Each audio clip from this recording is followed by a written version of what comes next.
Salve, salve galera! Sejam bem-vindos a mais uma aula aqui no canal Biologia Legal.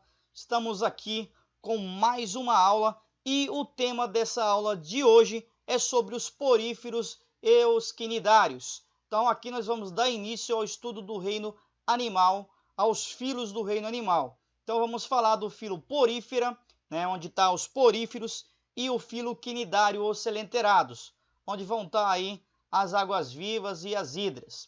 Nessa aula vão ser tratadas as características desses filos, as funções vitais como a nutrição e a reprodução, a importância econômica e também a importância ao meio ambiente.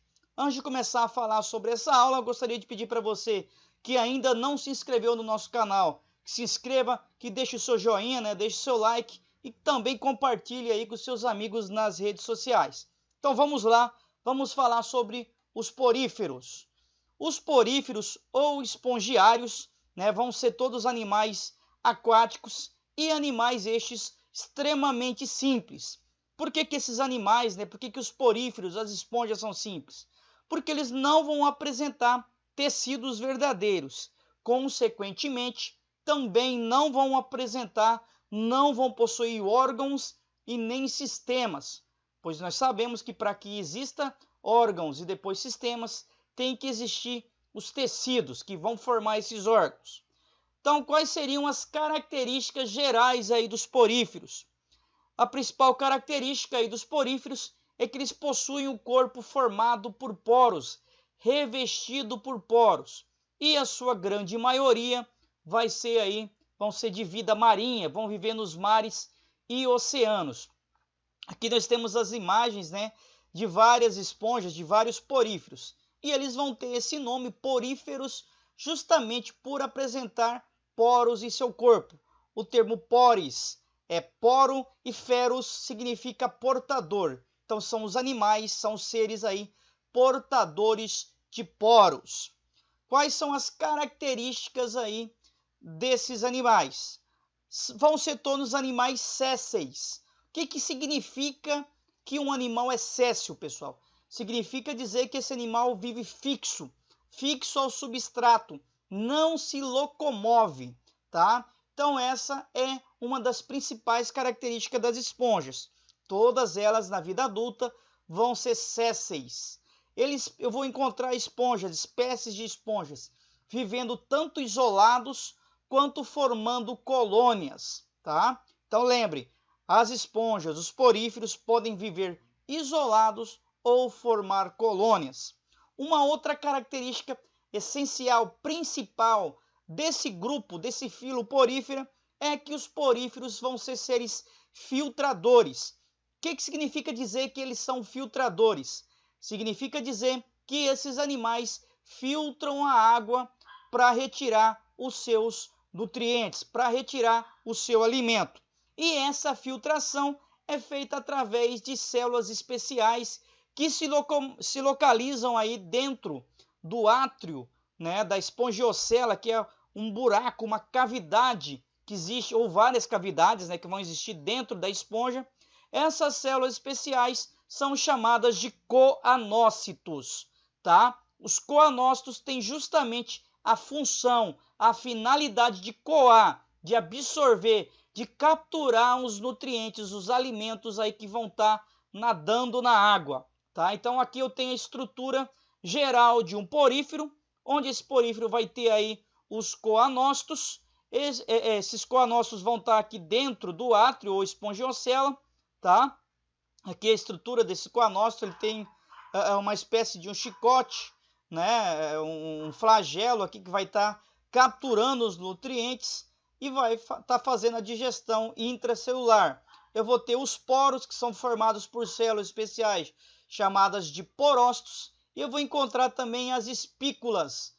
Espículas são estruturas aí calcárias que vão dar sustentação ao corpo desse animal. Além de espículas calcárias, eu vou ter também espículas formadas por espongina, que em algumas espécies que possuem espongina, o corpo desse animal é macio e por isso nós vamos utilizar essas espécies que têm um corpo macio aí como bucha para nos lavarmos. Daí o termo esponjas, né, utilizado aí para o grupo dos poríferos. O corpo desses animais, dos poríferos, vai ser sustentado aí pelas essas espículas, tá? E vai receber aí os reforços de proteínas, né? Como eu já disse, formado aí a principal proteína que vai formar o corpo de sustentação aí dos poríferos é a espongina. Então aqui eu tenho a imagem de várias espículas, né, que vão estar formando como se fosse uma espécie de esqueleto, mas não é um esqueleto verdadeiro, né, que vão tá dando sustentação ao corpo desses poríferos. A reprodução dos poríferos, eu vou ter a reprodução assexuada. Na reprodução assexuada eu vou ter o brotamento, né, onde vai formar um broto que vai se destacar, dando origem a uma nova esponja, e também pode ocorrer através da regeneração. Quando uma esponja se quebra, se fragmenta, cada um desses fragmentos vai dar origem a uma nova esponja. E eu vou ter também a reprodução sexuada. Nessa reprodução sexuada, eu vou ter a formação aí de uma larva.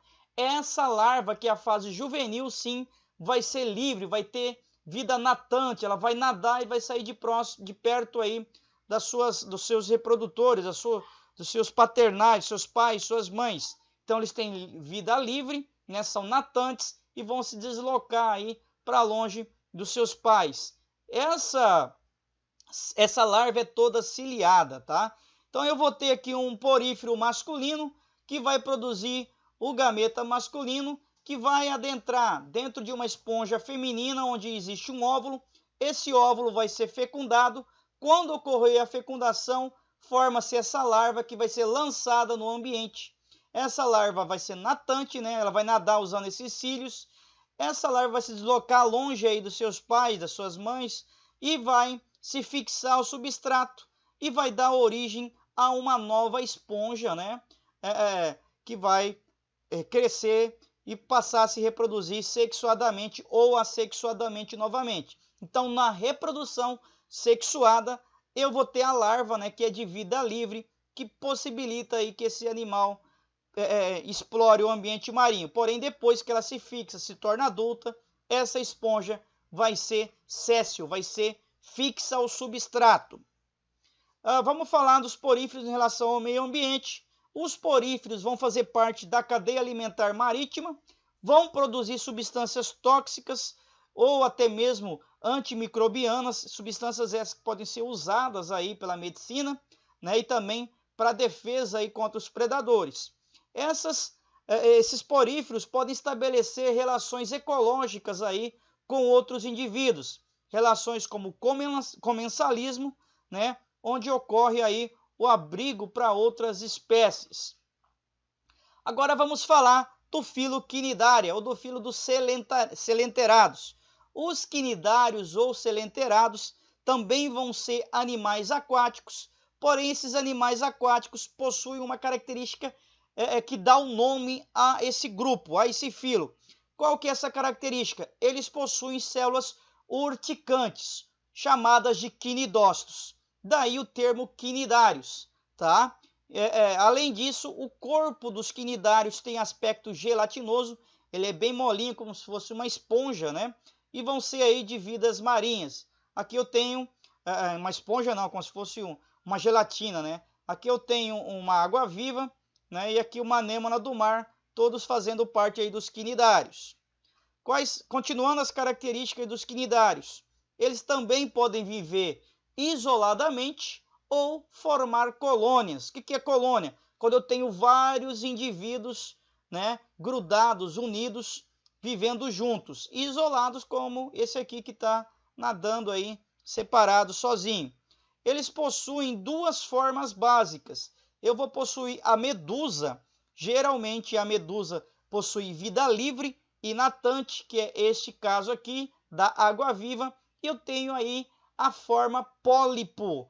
No caso do pólipo, geralmente, sua grande maioria, elas vão ser sésseis, com exceção aqui da hidra, né, que é um cnidário de água doce. Essa hidra de água doce, a sua forma pólipo, ela dá cambalhotas e ela vai se locomover então através de cambalhotas, mas a grande maioria dos pólipos aí vão ser fixas, vão ser sésseis. Vamos falar dos quinidócitos. Os quinidócitos vão possuir aí no seu interior substâncias urticantes que vão ser utilizadas aí para defesa do animal contra predadores e também para realizar a captura de alimentos, de peixes, né, de outros animais que vão servir de alimento para o quinidário. Então, esses animais, quando encostam, um peixe quando encosta nos tentáculos aí dos quinidários, vai disparar aí uma espécie de um filamento urticante, né, que vai perfurar esse animal, o peixe ou qualquer outro animal, injetando ali essa substância urticante que paralisa o animal ou até mesmo mata esse animal. Aqui eu tenho a estrutura, né, de um quinidócito. Eu vou ter aqui o quinidocílio, né, que é um cílio sensível ao contato, como se fosse uma espécie de gatilho. Quando esse cílio encosta em um substrato, ele dispara esse filamento urticante que vai estar injetando aí as toxinas no animal que encostou ali. E aí, azar do animal que se encostou, né? Se for um ser humano, vai dar uma espécie de queimadura. Se a pessoa for muito alérgica, pode inclusive morrer, tá? E se for um peixe de pequeno porte, ele vai ser paralisado e vai ser comido pelo quinidário. Os quinidários são então carnívoros. Eles se alimentam principalmente de peixes pequenos, de pequeno porte. Também se alimentam de crustáceos e vermes aquáticos. Então, os quinidários são carnívoros. A digestão aí dos quinidários é extracelular e intracelular. Parte da digestão acontece dentro de um sistema digestório rudimentar, sistema digestório incompleto, que vai ser formado apenas por uma cavidade chamada de boca e pela uma cavidade chamada de cavidade gastrovascular. Então, quando um peixe é engolido por esse animal, começa a digestão aí na cavidade gastrovascular. E aí vai ser absorvido os pedaços, né, as moléculas menores, e essas moléculas vão acabar de ser digeridas intracelularmente. Então eu tenho digestão intracelular e extracelular. Nos poríferos lá atrás, a digestão era apenas intracelular. Então aqui já teve uma evolução. Já surgiu um sistema digestório incompleto, porém já surgiu esse sistema digestório formado por boca, né? Onde vai ter a finalidade de boca e também de ânus. É por aí que entra a comida e aí por aí que sai os restos que não foram absorvidos pelo organismo. E a cavidade gastrovascular, que funciona como se fosse um estômago. Essa cavidade gastrovascular, inclusive, vai estar aí dentro dos tentáculos deste animal, tá? Esse animal vai ser formado por duas camadas de tecidos, tá? Então é diblásticos. Ele vai ter duas camadas de tecidos, a epiderme, tá? E a cavidade digestória. Então ele vai ter duas camadas digestivas, então ele vai ser diblástico. Vamos falar da reprodução dos quinidários. Os quinidários podem se reproduzir também de forma assexuada através do brotamento. Porém, quando ocorre esse brotamento, esse broto pode se soltar ou não. Se ele se soltar, ele vai dar origem a uma nova hidra. No caso aqui dessa hidra. Se ele se manter fixado, ele vai dar origem a colônias aí de quinidários. Então, através do brotamento, eu posso ter a formação de colônias de quinidários. Eu também vou ter a reprodução sexuada. Nessa reprodução sexuada, eu posso encontrar aí a metagênese, né, que é a alternância de gerações. Nessa metagênese, nessa reprodução sexuada, aqui no caso da hidra, estou usando a hidra, eu vou ter a hidra fêmea e a hidra macho. A hidra fêmea produz espermatozoide, que vai fecundar o óvulo que está lá na hidra fêmea. Esse óvulo dá origem a um zigoto, que forma uma nova hidra que se desprende, aqui no caso, formando uma hidra jovem que vai ficar próximo da mãe. E no caso da metagênese, eu vou ter a alternância de gerações. Eu vou ter uma fase que se reproduz sexuadamente e uma fase que se reproduz assexuadamente. Então eu tenho aqui, ó, as medusas macho e a medusa fêmea, tá? A medusa fêmea lança seus gametas na água, ou também pode ser interna, a fecundação. O macho lança o espermatozoide, forma o zigoto. Esse zigoto desenvolve uma larva ciliada que vai ser natante vai se fixar o substrato e vai dar origem aí a um pólipo jovem que vai se amadurecer. Esse pólipo jovem vai, na sua fase adulta, formar, através de reprodução assexuada, aí, novas medusas que vão passar a se reproduzir sexuadamente. Tá? Então eu vou ter aqui o estróbilo, né, onde vai ocorrer estrobilação, produzindo aí as medusas que se reproduzem sexuadamente. Então a medusa se reproduz sexuadamente e o pólipo aqui, nesse caso, vai estar se reproduzindo assexuadamente. O inverso aqui, né, da nossa hidra, que é um pólipo que está se reproduzindo, nesse caso, sexuadamente. Não é metagênese aqui. Metagênese é aqui, quando eu tenho reprodução sexuada e reprodução assexuada, para que exista a vida, para que esse indivíduo continue a dar a sua continuidade da espécie. Vamos falar das principais classes dos quinidários. Os hidrozoários, né, a primeira classe, né, onde eu vou ter as hidras e as caravelas portuguesas. Tá? Aqui uma caravela portuguesa, tá? Que é, na verdade, um conjunto aí de quinidários, cada um desempenhando uma função aqui, uma colônia, né? Aqui os sifozoários, que é o grupo das águas-vivas, tá? Que vão fazer parte dos sifozoários.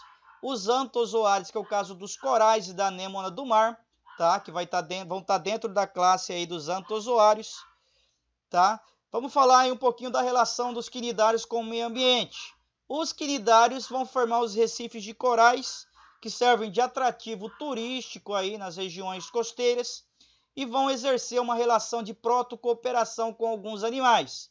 Aqui no caso o caranguejo ermitão, né, tem uma anêmona do mar fixada em cima de sua carapaça. Essas anêmonas do mar vão proteger esse animal dos predadores, tá? Você já deve ter assistido o filme Procurando o Nemo. No filme Procurando o Nemo, o Nemo vive dentro de uma anemônema, que é uma espécie de quinidário.